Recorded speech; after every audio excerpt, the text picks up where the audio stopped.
Islam will continue to be triumphant until there have been 12 Khulafa, all of them from Al-Quraysh. The God of heaven will set up a kingdom that shall never be destroyed, nor shall the kingdom be left to another people.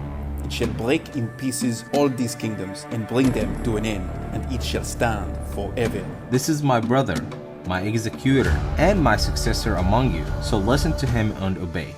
My kingdom is not of this world. If my kingdom were of this world, my servants would have been fighting. Whoso obeys me obeys God. Whoever disobeys me disobeys God.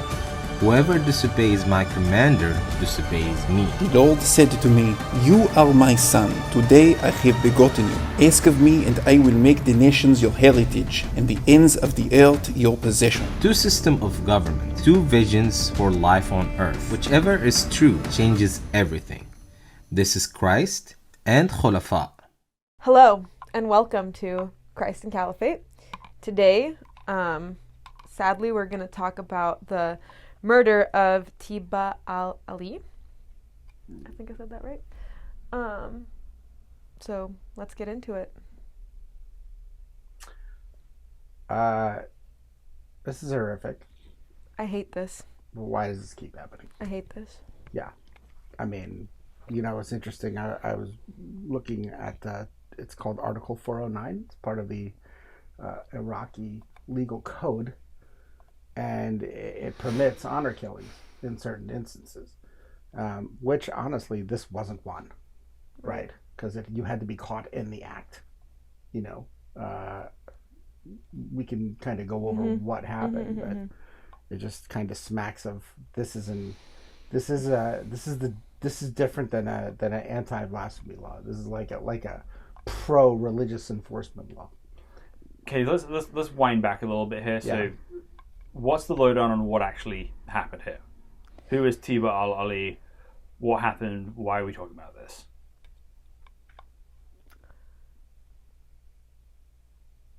I mean, she's, a YouTuber, right? And she's sort of famous, I guess you would say. Yeah. But she moved from Iraq to Turkey, decided that she liked living in Turkey better, was able to express herself more freely, and then started a YouTube channel, which gained some followers. With her fiance. With her fiance, who was a Syrian. And, her YouTube channel is just, it's like fun, right? Like they're playing beer pong without beer, and they're just kind of betting against each other, right? It was really funny, There's some sweet videos where it's just her and him, and they're just like talking and cuddling on the couch or something like that. Yeah. It's very. So this Western angers influencer. her father, right? This angers her family.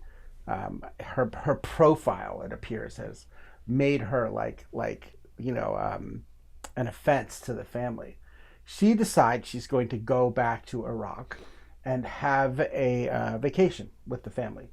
And upon arriving there, she gets in a really heated argument with her father. The police are called. Charges are filed. But then later on that night, her father strangles her in bed.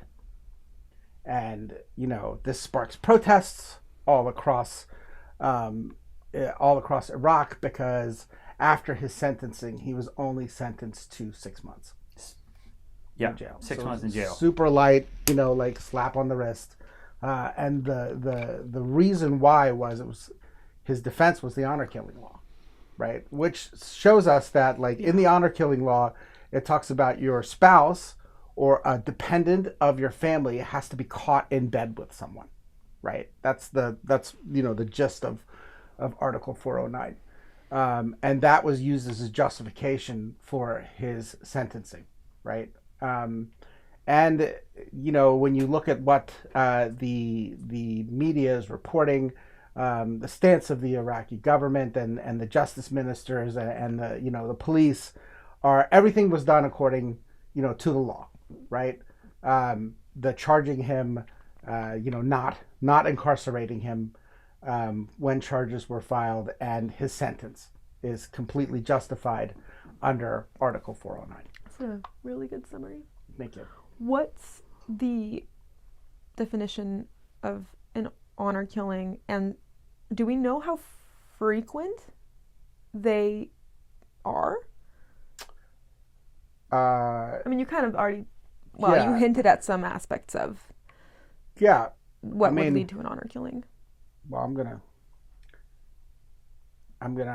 answer. I mean, I could look up the definition. Yeah, well, I mean, you go ahead, James, because this is within the context of Islam, right? So yeah, according to go back to it. You'll be able to put it in a crisper words than I will. What's really interesting about this is that this is a common thing in a lot of Muslim cultures, but it's not a Sharia thing.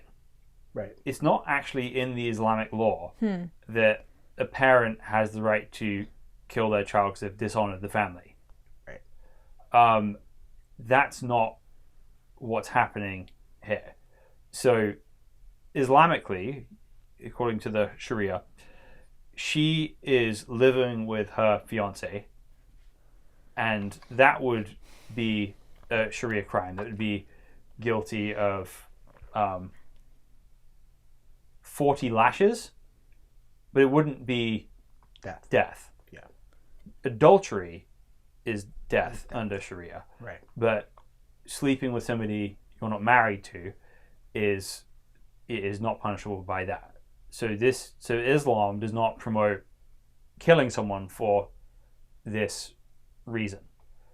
And I think basically the way the law works is the law is not promoting it, but basically it's a cultural understanding that this woman has shamed her family and that they are responding to this shame with passion and violence we're only human.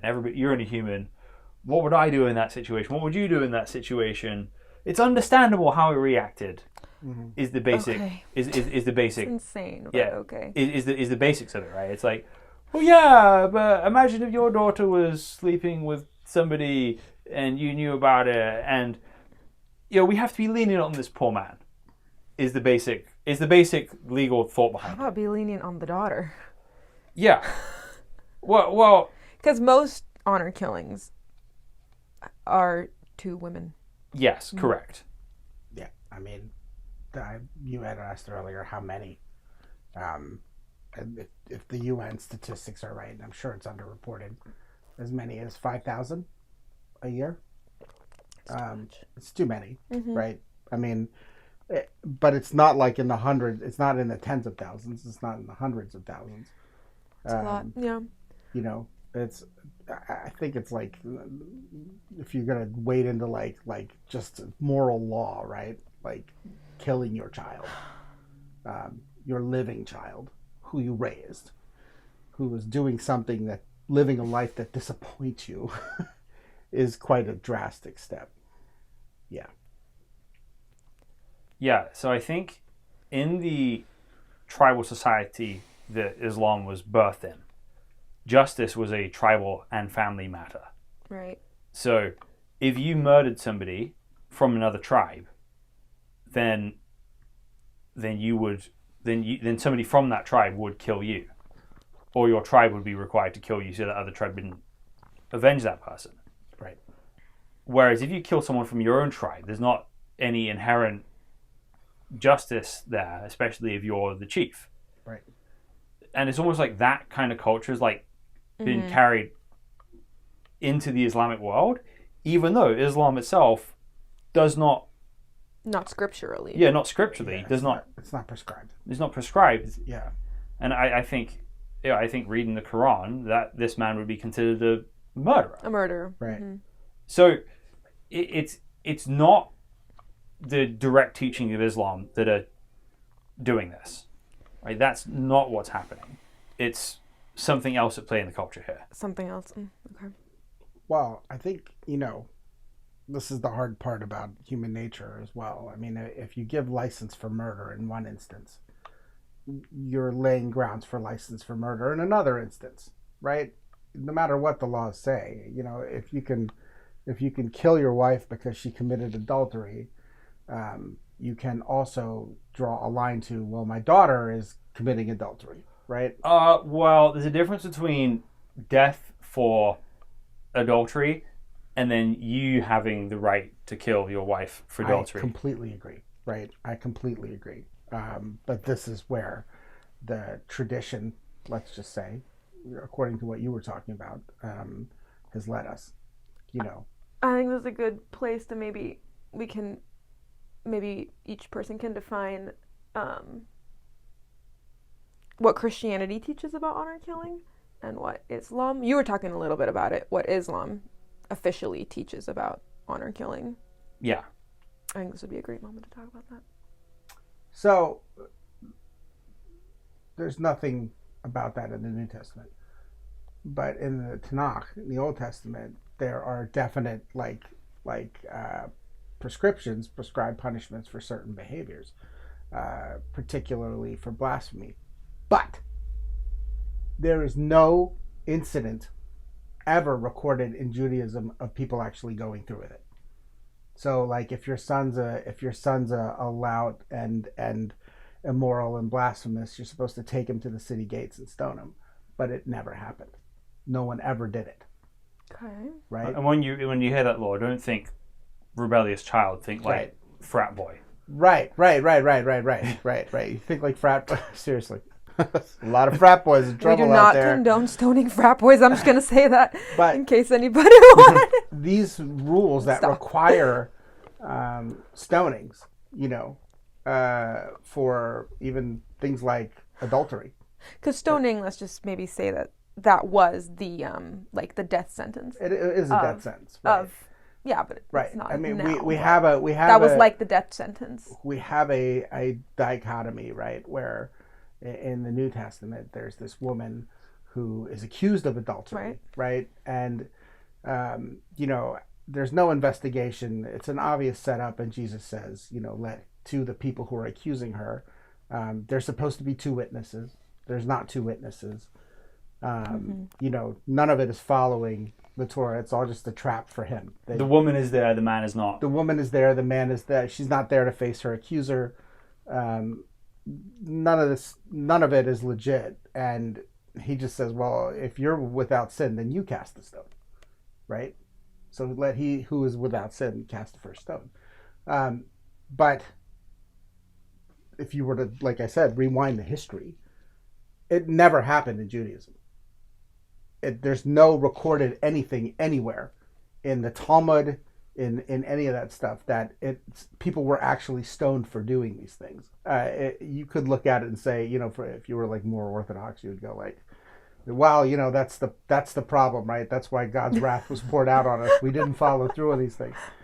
Well, and I think a lot of this is that the reason the Torah has severe measures for these things, adultery, murder, blasphemy, is because these things are really serious. Right. Like, it's not that, adultery is a huge life or death deal in the Old Testament and then the New Testament is fine. No. Right. No, the New Testament says these things are the kind of things that send a person to hell. Like eternal punishment from God. Right. So it's not about being soft on that. It's really just about your understanding where you are in the story and not taking the place of God in ultimate judgment. He's taken that away from people. So there's church discipline replaces capital punishment in the New Testament. Yes. Sure. So in 1 Corinthians 5, Paul quotes a verse from Deuteronomy about the death penalty for certain sins and applies it to removing somebody out of the body of the church through excommunication because of evil, not killing someone because of evil. Right. I mean, in a sense, their spiritual death is being acknowledged, right? Which is a big deal. Yeah. And I think, honestly, more important, right? Like, if you were to, let's just say blasphemy is doing, in the Torah, there's this story where Moses is being confronted by a group of people who are saying, "You don't speak for God," right? It's the rebellion of Korah, and people are like, "You don't speak for God. You're leading us astray. We want to go back to Egypt." Okay, not necessarily a blasphemous moment, but definitely a disobedient moment. And if you were to judge that standard later on by what was written in the Torah, those guys should have been executed. But in that particular story, what happens is the ground opens up and swallows them all, and they go directly to hell, right? Like, do not pass go, do not collect 200 God bucks. was very, very clear. Right. It's a divine judgment from the hand of God. And as believers now, like when you look at this kind of thing, yeah, sure, it's not what we would call it's not a crime in the West to cheat on somebody, right? It's not a crime in the West to move in with your fiance, but to prosecute it as a crime, right? In a Muslim country like this is what we're seeing, and it again there's this license to just act. So concisely, what does Islam teach about honor killings, and what does Christianity teach? Like in a few words. So neither Islam or Christianity permit honor killings. Right. But in Islam, the state would have a slightly broader scope of the kinds of crimes it can punish. So if you go back to I'm following. 800 AD, then this woman living with her fiance could be punished by the state. And whereas in Christianity, The Old Testament. Even in the Old Testament, sleeping with your fiance, sleeping with somebody you're not married to, wouldn't actually be a crime you're punished for. You wouldn't be killed for it. The Old Testament prescription is if two people who are not married sleep with each other, then they have to get married. Or the father pays a redemption price, and then the man has to pay a bride price. So there's a financial penalty, or they get married. So if these two people showed up to church, they would be like, hey, you guys should get married. You guys should be living together in a union. It wouldn't be... not even in the Old Testament would this woman die for her crimes. Especially not at the hands of her father. But yeah, so both Islam and Christianity don't condone honor killings. There are punishment for perhaps more crimes in Islam than in Christianity, but both have certain death sentences for certain crimes, especially, like murder, adultery, those under the definitions of each respective So religion. Here's what's happening here. The difference between Islam and Christianity in this realm is Islam has a much broader role of the state in the system. Sure. Right. So the idea is the state is supposed to be enforcing Moral law. more moral law than the Christian idea. Like the Christians still want the state to have some moral laws, but some very basic things like, punishing murder, theft, things like that, protecting, life, making sure Property rights, I believe. your property rights, making sure there. contracts are honest, right? We do want the state to do these things biblically, but we don't want them to be monitoring people's lives as Christians and saying, oh, do this, go to church this day, do your prayers. No. You don't sleep with your fiance, right? We don't want the state to be doing those things. No. The state has a narrow role. Whereas in Islam, the state has a much broader role. Okay. So because the state has a broader role, Islam itself has a broader role. But then, put that to the modern day, when you have an imagination of the large role of the state, but a weak state, that's where you start to get all these revenge killings. That's where you start to get honor killings. Which answers your question of that you said right at the beginning of why does this keep happening? Yeah. Because you have a broad expectation of what the state is supposed to do and weak states. In a weak state. Mm-hmm. And so that makes sense. So if you go to the South Philippines or Somalia, what you'll find is you have these tribal feuds going down Right. centuries. In Saudi Arabia, you used to have that, but that doesn't happen anymore. Why? Because the state has gained a monopoly on force. Right. So the state is saying, you don't get to punish each other for your tribal disputes. You bring it to a judge, and the judge will decide between you, and the judge will do this. And that's a good thing.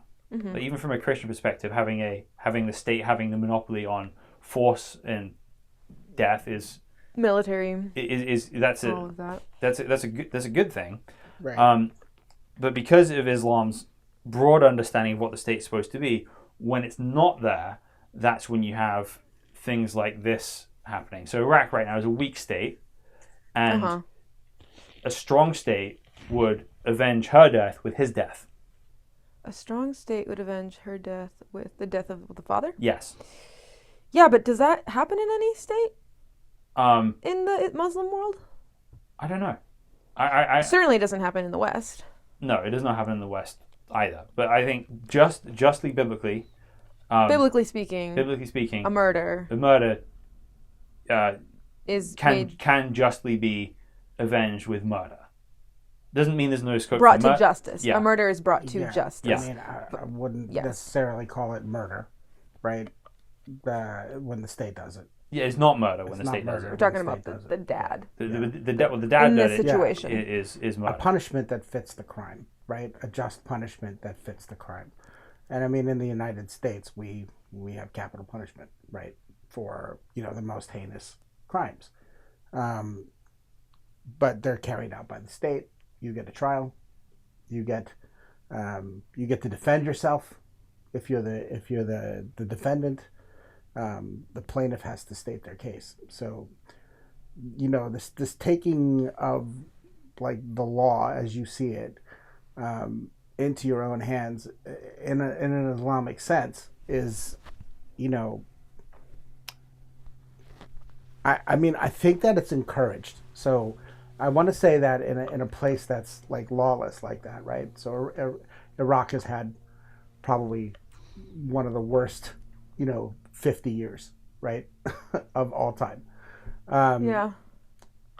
And then to go to Turkey, a place that's had better fortunes, right, where she's able to express herself and able to talk and able to Have her YouTube channel. have her YouTube channel and everything else like that. In Turkey, the prime minister's response to the blasphemy of the burning of the Quran in Sweden was, one day everyone will understand, right, that they can't push Islamic countries around, and that the West will understand that this is like not the way to deal with these things. Yet this girl is breaking Islamic law, right, by being married, but not being married, and living with her boyfriend in Turkey. Wait, what's the connection? I'm so sorry. What was the connection with the burning of what the prime minister I'm said saying about that burning the of Turkish her? prime minister is outraged about one thing, but then this other thing happens right underneath his nose, I see. right? Because of to tolerance? a woman who's Okay. like a living in Turkey and living this lifestyle openly in Turkey, and it creates a paradox. I see. Right? So the father is looking at her living at her life under another Muslim country where she has more freedom that you and I, all three of us, would agree that is a much better thing, right? It's better to have more freedom than less freedom. Yeah. And that's one thing God gives us, right? Like freedom to learn from our mistakes. Yeah. But he sees this paradox and he's angered by the paradox and then decides to take justice into his, take matters into his own hands. And in his own country, obviously. And in his own context too, right? Country, So- yeah, because it didn't happen in Right. Turkey. So I kind of like feel like all of it is just like it's subject to the individual, right? It's subject to the culture, how the individual responds to their culture. So this poor girl is like, strangled in bad. her bed by her father, for my YouTube God. video, for like putting her life on YouTube, in another country, And the response is, to one is like outrage, right? Like Islam has the moral high ground. And then you have the other end where it's like, this is not a moral high ground moment for Islam. Because this isn't the first time we've talked about like women again, and like women are always the target of these violent murders. But and on this show we've talked about women being murdered in like Iran in the Muslim world, but to be killed by your own dad, yeah, like is so. I mean, and let's be clear, like fathers murder their daughters in the U.S. as well. Of course, what makes this egregious? And their wives and what makes this egregious is the state puts them in jail for 6 months because of this. Right. Again, that's the real issue here. Punishment not fitting the crime, right? So if the state had just come out and said he didn't commit a crime, you're acquitted of all charges. Obviously, that would have been wrong, right? Yeah. But they did punish him. They did find him guilty of something. And then to sit there and say, but, it's really a minor infraction to take your daughter's life. Yeah. Like, what do you, that's horrific. Yeah. So that is the fundamental issue. And what that communicates is what the law is not supposed to be communicating. What the law is supposed to communicate is if you kill somebody, you should be prepared to face your own death.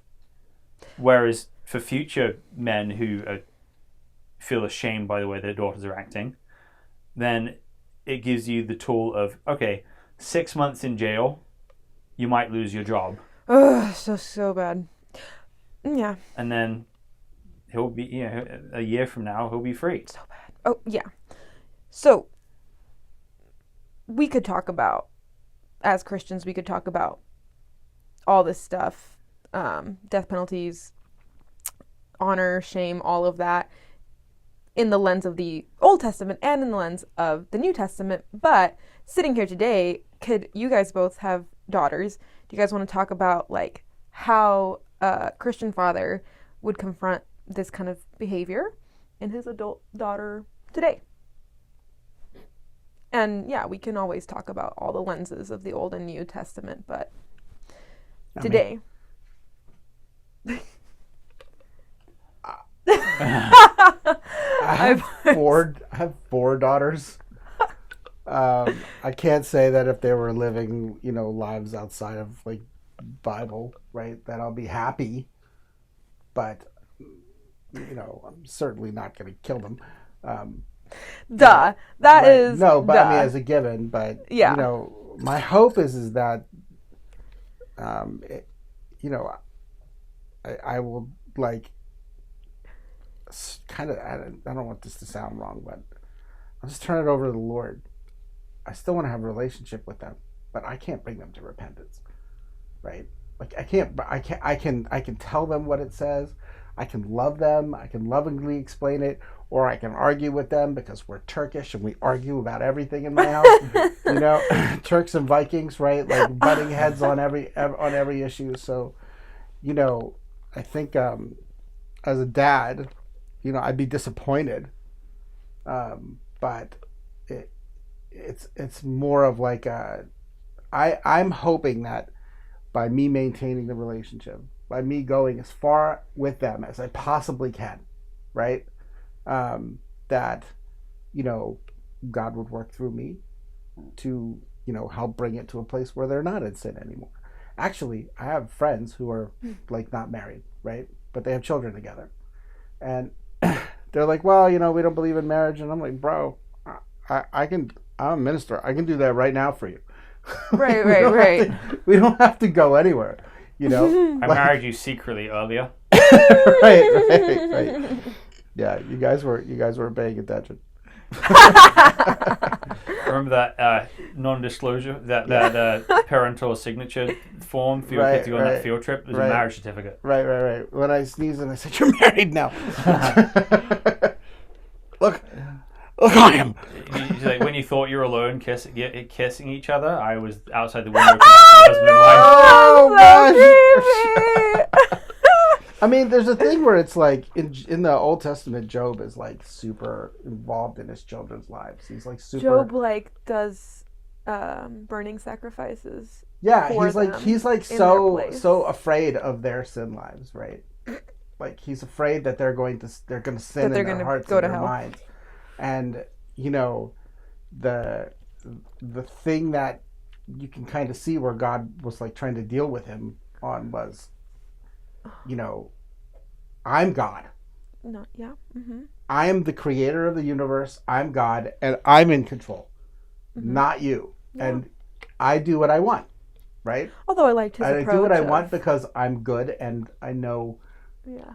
what needs to be done. Yeah. Job loses all of his children. Yeah. Right? Loses his kids. Yeah. And it's heartbreaking to think about, he had all these kids and they were all in the same house and they all died. That's horrible. They all died at the same time, right? And as a father, you're like, were they judged for their sins? Were they judged for my sin? Were they judged for you know what I'm saying? In the lens of the Old Testament, again, yeah. So, kind of. I mean, Job's not under the old covenant. He's an Edomite. That's Yeah, true. so It was before. That's pre-Moses. Yeah. Yeah. It actually just But so Totally. to get back to your question That's a good though, point. they were kind of like there's a variable that changes my answer significantly. It's like what I would do as a father if my daughter's in that situation. Talk about it with the variable and without the variable. Okay, so firstly, let's say I have a daughter that walks away from the faith and says, "I'm not a Christian. a Christian." Mm-hmm. I'm going to have very few conversations about the intricacies of her moral life. Mm-hmm. The conversation I'm going to be having is, you need Jesus ultimately. I'm not going to be paying attention to who she's living with or dating as far as, oh, don't do this, don't do that. Right. Maybe in the context of, hey, maybe the reason this relationship is such a train wreck is because you're running from God. Right. Maybe that conversation happens. But it's just a different level of responsibility and accountability if she's not professing to be a Christian, first of all. Yeah. And then if she is professing to be a Christian, then what that looks like is a lot of honest conversations about the issue, not in how dare you do this to me, because it's not about me. One of the most important things to do as a father, or as a husband, and as a Christian, is to get your own ego out of the situation. Yeah. Right. This is not about your The shame you're bringing to yourself. Yeah. This is not about my honor or my shame. This is about your ultimate good, and that's the way we want to be speaking to our daughters. And I know it's difficult to feel like you've been like dishonored or you're facing shame. It is difficult, but you need to trust God with that. You need to trust God with your honor and your shame, not your ability to go out and make that happen. Mm-hmm. Communicate to your daughters for the good of your daughters, not for your own ego. First of all, Because you love them. because you love them, Because you love God and you love them. and if we get out of our own emotions and think about this objectively and biblically, we'll have a clear picture. Yeah, what you're doing is sin. You shouldn't be living this way. You shouldn't be in this situation. It's bad for you and it's dishonoring God and it's not going to lead to good things for you. But God's mercy and forgiveness is infinite. And the current bad situation you're in does not have to mark your situation forever. There's redemption there. Jesus meets a woman at a well who's a bit of a social pariah, and they have a conversation about the Messiah together, and she says she has more questions of him, and he tells her, oh, go and get your husband, and she says, I have no husband. And Jesus says, you're correct in saying you have no husband, because you've had 5 husbands and the one you have now is not your husband. And she's blown away. So he's... The math that I'm doing in my head with that passage, I'm just like, wait, what? So... Yeah.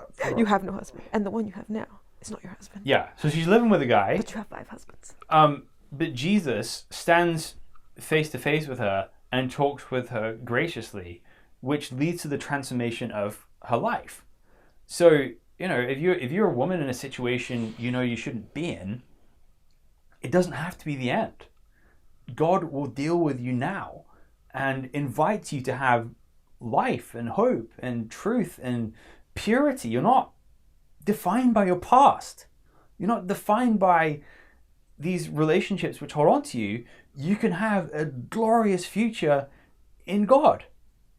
And if we believe that as men, that people can have a glorious future in God despite any past shame, then we should hold that disposition towards women, towards our daughters, towards anybody, because we're seeing this from God's perspective and we don't know the end of the story.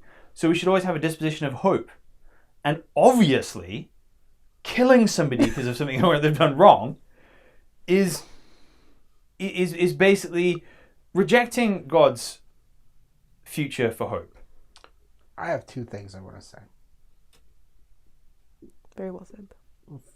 First one is, if we're going to talk about the license to kill or not, right? There are 10 commandments. And the 10 commandments read, you shall have no other gods before me. You shall not make yourself an idol or worship any other gods. That's number 2. Number 3 is, you shall not misuse the name of the Lord your God. Number 4 is, you shall keep the Sabbath day and keep it holy. Number 5 is, honor your mother and father, right? So these are all topics that are all kind of wound into what we're talking about right now. We should have a episode on all these. Yeah, number 7 is, you shall not commit adultery. Number 8 is, you shall not steal. Number 9 is, you shall not bear false witness against your neighbor. And number 10 is, you shall not covet anything that belongs to your neighbor. So all of these things, if we're to look at all of them and say, let's crystallize what would drive somebody to murder, is breaking one of these. But number 6 is, you shall not murder, right? Number 6 is, in this list of all of these things that God is saying, do not do, there's only one where he's like, this is the one that you should do, right? The rest of them are don'ts, and that in the Sabbath, right? So there's 2 that are do's, and the rest are don'ts. And the thing that he says in response to that is, you shall not murder, right? And all throughout the Bible, we're talking about how God is the one who avenges, right? God is the one who brings justice. God is the one who is capable of it. And the thing that I want to, kind of tie in here is, my father was a Muslim, okay? My mother is Muslim. My relatives are all Muslims. And I lived a life that was horrible. Like, I did drugs, I sold drugs, I stole things, I cheated people, I was like sexually immoral. I did all of these crazy things. And I'm not saying this girl did any of those things, right? Because from the outside, she just seemed like a really happy, joyful person. And by any standard, even legally, like I got into legal trouble, all of it, right? By any standard, I am worthy of wrath, right? I'm worthy of wrath. I'm worthy of judgment. I'm worthy of legal judgment. I'm worthy of God's judgment. And I'm worthy of my parents' judgment, who are Muslim and not even operating like under the transcendental pharmaceuticalism that I was practicing as a religion at that time. But the thing that God does is he offers forgiveness. He offered me forgiveness for the way that I lived outside of his laws, right? The way that I chose to live, the things that I did that were sins. And as a father, I have to go back to that moment. And I have to say what Jesus said, he is forgiven much, forgives much, right? So I was forgiven of all of it. And in accepting that forgiveness, I was slowly restored. I was slowly brought back into a place of like, I can have emotional purity. I can have sexual purity when I was single. I can have a renewed mind, right? I can live free of the burdens of all of these sins.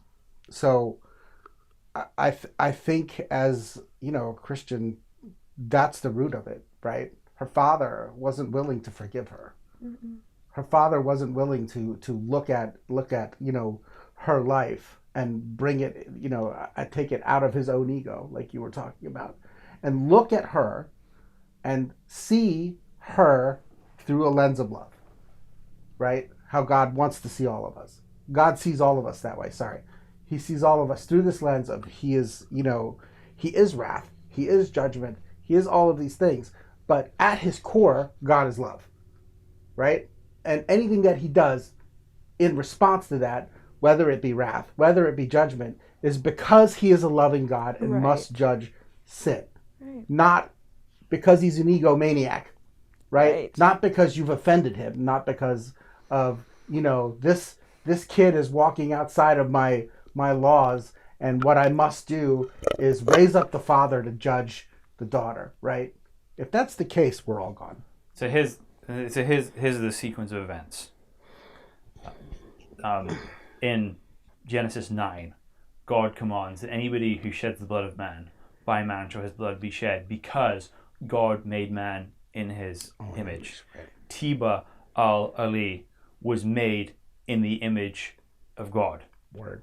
And part of that image has been snuffed out from the world. Why?